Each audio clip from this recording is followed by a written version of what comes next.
बंधू.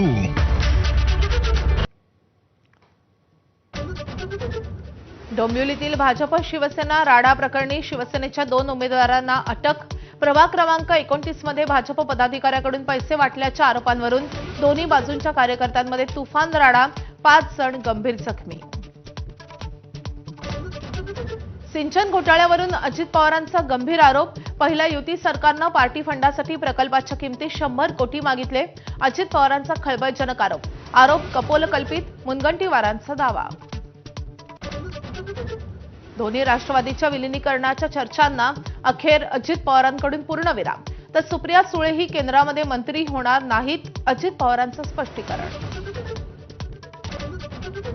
अजितदादांचे राजकीय सल्लागार नरेश अरोरांच्या कार्यालयावर क्राईम ब्रांचची कारवाई. प्रचाराच्या शेवटच्या दिवशीच कारवाई कशी? अजित पवारांच्या राष्ट्रवादीचा सवाल. तर चौकशीला सहकार्य केल्याचं अरोरांचं उत्तर. दोन्ही ठाकरे बंधू गुंतवणूक विरोधी. भाजपचे नेते आशिष शेलारांची टीका. तर राज ठाकरेंचा कृष्णकुंज ते शिवतीर्थ प्रवास कसा झाला? अमित साटमांचा सवाल. महापालिकांपाठोपाठ राज्यातल्या 12 जिल्हा परिषदांच्या निवडणुकांच्या तारखा जाहीर. 5 फेब्रुवारीला मतदान तर 7 फेब्रुवारीला निकाल.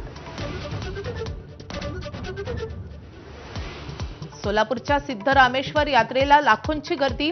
आज होमप्रदीपन आणि भाकणूक. कालच्या अक्षता सोहळ्यातल्या सत्यम सत्यम आणि दिंडम दिंडमचे निनाद आजही सोलापूरकरांच्या कानी. भारत आणि न्यूझीलंड यांच्यातला दुसरा एकदिवसीय सामना आज राजकोटमध्ये. भारताला मालिकेत विजयी आघाडी घेण्याची संधी.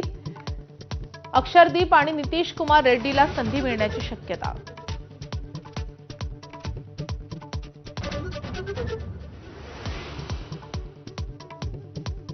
नमस्कार.